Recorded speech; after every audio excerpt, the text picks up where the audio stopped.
नमस्कार। मैं Shashi Prabha Saraswat, associate professor Hindi, Shri Kalyan राजकीय कन्या महाविद्यालय सीकर। प्रिय विद्यार्थियों, आज की इस ऑनलाइन क्लास में आप सभी का स्वागत है।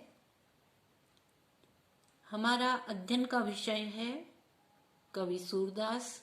सूरदास जो हम पिछले वीडियो में भी पढ़ते आए हैं, उसी अध्ययन की श्रृंखला में आगे बढ़ते हैं और निम्नलिखित पद्यांश की व्याख्या करते हैं।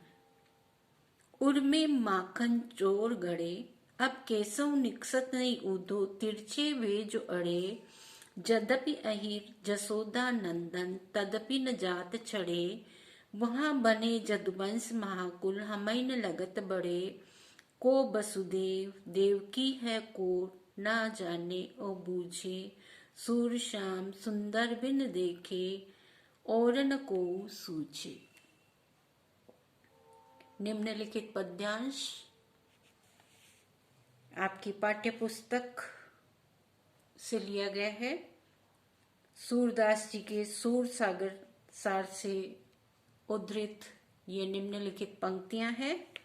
यहाँ गोपियां हैं, वो उद्धव से कह रही है कि आप हमें निर्गुण निराकार ब्रह्म का उपदेश दे रहे हो, परंतु हमारी बात सुन लो। हमारे हृदय में भगवान श्री कृष्ण के अलावा किसी का भी स्थान नहीं है।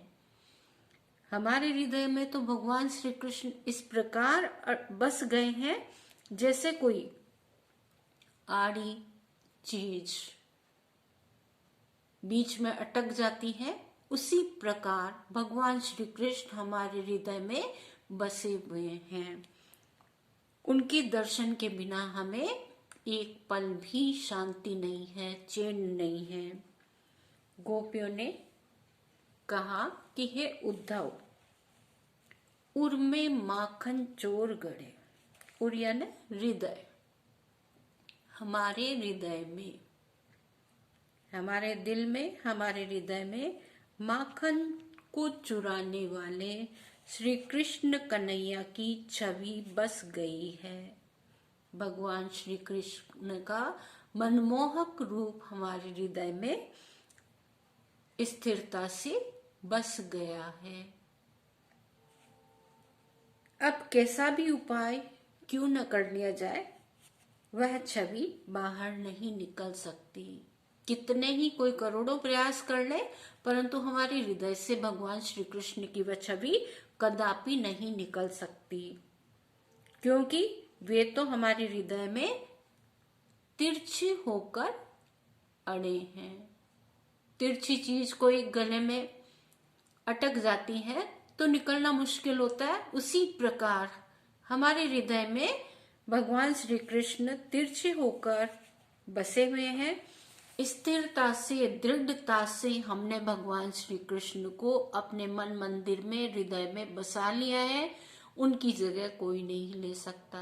अतः आप जो हमें निर्गुण निराकार ब्रह्म का उपदेश दे रहे हो, इसका हम पर कोई असर नहीं होने वाला।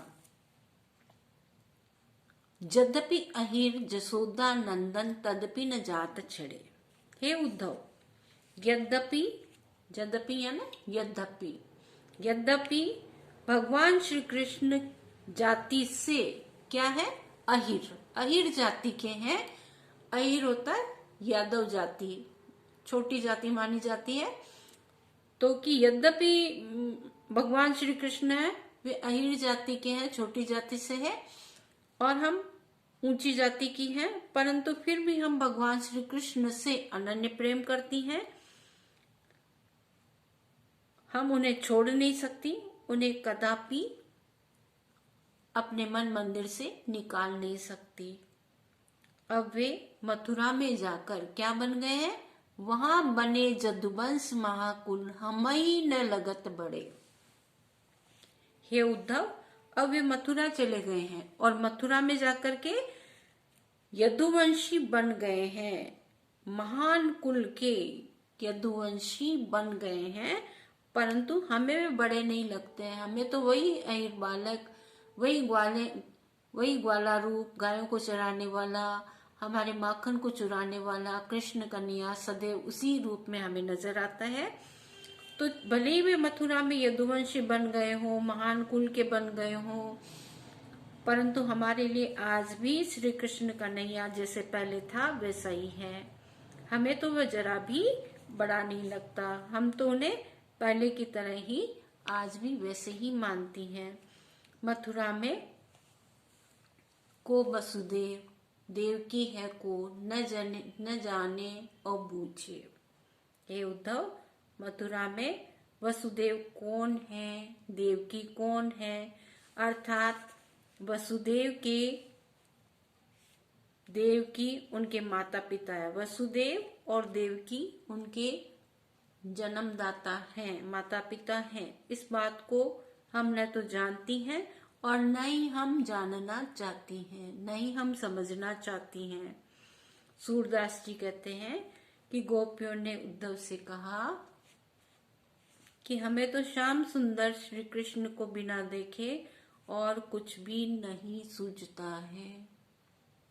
सूर श्याम सुंदर बिन देखे और न को सूझे। सूरदास जी कहते हैं, गोपियां कहने लगी, हे उद्धव, भगवान श्री कृष्ण को, श्याम सुंदर को देखे बिना हमें कोई भी चीज नहीं सूझती, अर्थात हमें कोई भी चीज अच्छी नहीं लगती। श्री कृष्ण के दर्शन के बिना हमारा जीवन अधूरा है। हम तो केवल श्री कृष्ण के दर्शन मात्र ही देख करके प्रसन्न हो जाती हैं। श्री कृष्ण के दर्शन के बिना हमें कोई चीज अच्छी नहीं लगती। तो आप जो हमें निर्गुण निराकार की बातें कह रहे हो, इनका हम पर कोई भी असर नहीं हो रहा है। अतः भगवान श्री कृष्ण से मिलाने का कोई उपाय करो, क्योंकि भगवान श्री कृष्ण तो हमारे मन मंदिर में तिरछे होकर के अड़े हुए हैं, हमारे मन मंदिर में, हृदय में गहराई से, स्थिरता से निवास करके बैठे हैं। उनकी जगह कोई भी नहीं ले सकता।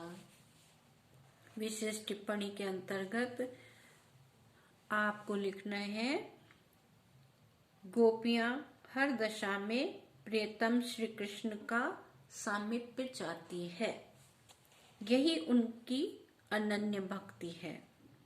गोपियों की वाक चातुर्यता एवं एक निष्ठा की व्यंजना यहाँ हुई है।